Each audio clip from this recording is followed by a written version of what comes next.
What? Nope, not good. My name is Felix and I am your host for today's episode of What About It? What you just saw was Starship serial number 4 exploding. It's a reminder that prototypes love exploding and will do everything possible to make it happen. So what's SpaceX's approach to all this with their first orbital launch? Let's dive right in. Starship updates. SpaceX is taking it slow. You might want to jump out of your seats and be disappointed that there wasn't any orbital launch yet, but there are good reasons for it. The D-stack is confirmed. SpaceX has used the weekend to lift Ship 24 down again and to put some more work into preparations. Some tasks are left before a full wet dress rehearsal, so a full launch rehearsal just without the ignition or a full static fire. Musk answered a tweet from Chris G from NASA Spaceflight. We are proceeding very carefully. If there is a rut on the pad, Starship progress will be set back by roughly 6 months. Since the reply, NASA Spaceflight's article expecting a static fire and a wet dress rehearsal soon got rewritten, and rightfully so. SpaceX needs to be very careful about what to do next. Remember this one, it's serial number 4, a very early SpaceX Starship test article that basically just featured a tank section and a half-done engine section minus everything else. And this explosion occurred when it was almost not fueled. The tanks were practically empty. Now imagine 260 metric tons of liquid methane and 1,000 tons of liquid oxygen in the Starship and another 800 tons of liquid methane and 2,800 tons of liquid oxygen in the booster. Right next to each other, wanting to react so badly. If something went wrong, the Starship and the booster wouldn't even be the worst loss. It would be terrible, but everything surrounding the Starship getting destroyed would be even worse. Mechazilla, the giant 143-meter tall launch tower, and the 19-meter tall launch mount under it. The sizable orbital fuel farm is just a few meters from the rocket. All this would set SpaceX back at least half a year if there were an anomaly with a fully fueled Starship stack. My friend Mauricio from RGV Aerial Photography released a video in 2021 showing the progress SpaceX made from the famous dirt hill to what it is today. It is almost unbelievable to see these pictures. There has been an incredible amount of work put into all of this. If this were seriously damaged, the wait would be even longer. 6 months might even be an understatement. So some articles need to be rewritten and some more work needs to ensure that everything has been properly checked before the next step. And since Starbase never sleeps, work is already ongoing. Especially the Orbital Launch Mount, or OLM, is seeing more work now. Pictures like this are what make me feel confident though that SpaceX will do a full test with Ship 24 and Booster 7 relatively soon. It's a traffic jam of liquid propellant trucks right next to the truck terminal at the orbital fuel farm. SpaceX is getting huge amounts of fuel delivered these days. Maybe 4,680 tons? Who knows? One thing is for sure, a full fuel farm is needed for 2 things. A wet dress rehearsal and a launch. Thank you, Jessica. If you don't know her channel yet, go check it out. A link is in the description. Now, before we go on, take a moment to hit the like button and subscribe to the channel. The Y team will love you for it. Thank you. On we go with some news about the production pipeline. It's ramping up. These are the nose cones of Ship 27, 28 and 29 in various stages of completion. SpaceX is hammering them out at a speed we haven't seen yet. No matter what tent we look into right now, more and more sophisticated prototypes can be seen everywhere. More and more design changes can be seen, and the production quality is light years away from what all this started with. Here's a trip down memory lane for you. These pictures of Starship Mark 1 are not even 3 years old. Mind-blowing how fast SpaceX has brought all this up to a whole new level of rocket construction. Compare this to Ship 25, which is inside the mid-bay at the production site right now and looks almost ready to go. Booster 9 and 10 inside the megabay are making great progress too. SpaceX certainly has the means to do a lot of test launches in quick succession once 24 has flown for the first time. Road closures were set for yesterday and today as of recording the episode, so fingers crossed SpaceX keeps on testing. Now let's jump to Iceland, where Skyrara attempted to launch their first rocket. Space is hard. You're looking at Skyrora's Skylark L suborbital rocket on their launch pad in Iceland, and on October 8th they launched it. According to Skyrora, the rocket experienced an anomaly short after launch and crashed into the Norwegian Sea roughly 500 meters from the pad. Given that this was a debut launch for the young company, success wasn't expected. Space is hard, and it's rather normal that a first launch doesn't go entirely as planned. Severe storms and freezing temperatures at the launch site in the days heading towards the launch didn't make the operation easy.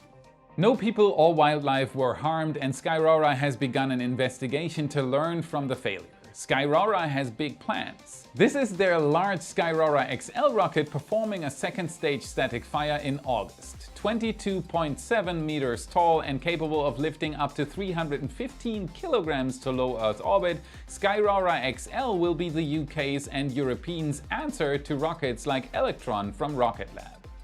Good luck on the next attempt. Y is rooting for Skyrora. Speaking of Electron, Rocket Lab has shipped a package to the US.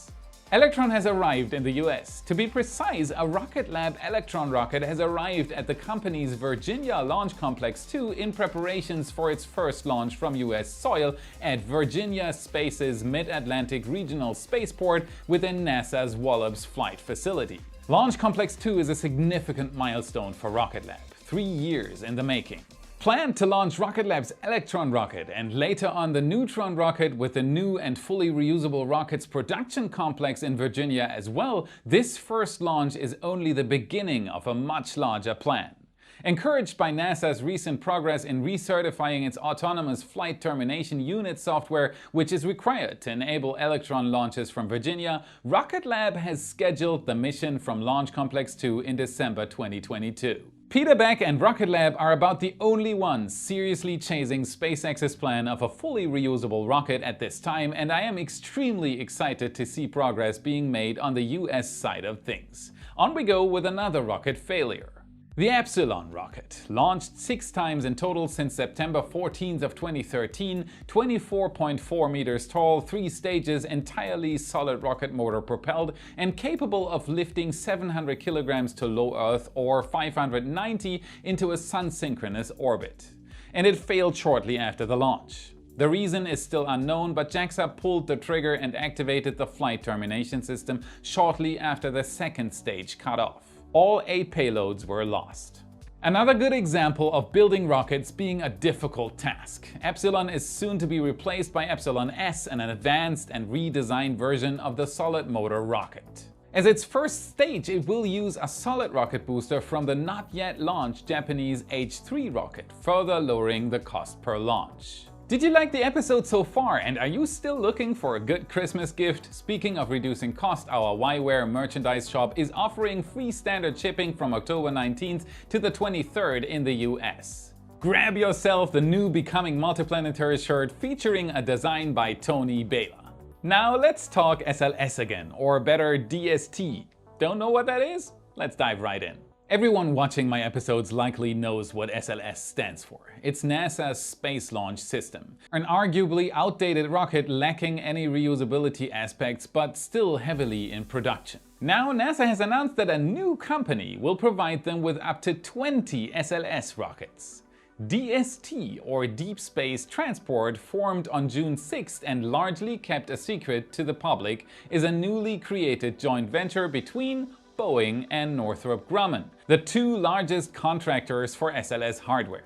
And under NASA's EPOC, or Exploration, Production and Operations contract, they've closed the door to everyone else, securing a contract likely worth several $billion to produce SLS rockets. Wow, yeah, that's something. Closely aligned with Aerojet Rocketdyne, who supply the RS-25 engines, this contract sets it in stone. SLS is going to launch many more times in the future. On October 12th, NASA stated that one private company was trying to offer NASA hardware for future exploration missions whose identity was redacted in the justification documents. I quote, "Analysis of this submission yielded no additional information or capabilities which would change NASA's intent to award a sole source contract for the EPOC requirements to DST." Now, since the name was redacted, we will likely never know which company offered their service, but if we look at the requirements for the job, it states that the rocket must be capable of delivering 42 tons of hardware to the moon on a single vehicle. The problem is though that no other rocket uses SLS hardware. Don't get distracted by the beautiful animation in the background, just a placeholder, no connection here. Since a Starship would not be able to use existing SLS launch infrastructure, the investment would be lost. That's largely what NASA bases the decision on. Strange new world where Starships will launch next to an SLS. Now I want to thank Incogni for sponsoring today's episode. What do you do if the data you leave on the internet with every visit goes rogue? What do you do if it works against you? You get Incogni. Every time you use Google or any other search engine, so-called data brokers collect information about you. That's completely normal and most of the time even useful. But what if there's a leak? If one of those data brokers loses control? What if all the information about you goes to everyone willing to pay or even steal it? In that case, you better find a good fix.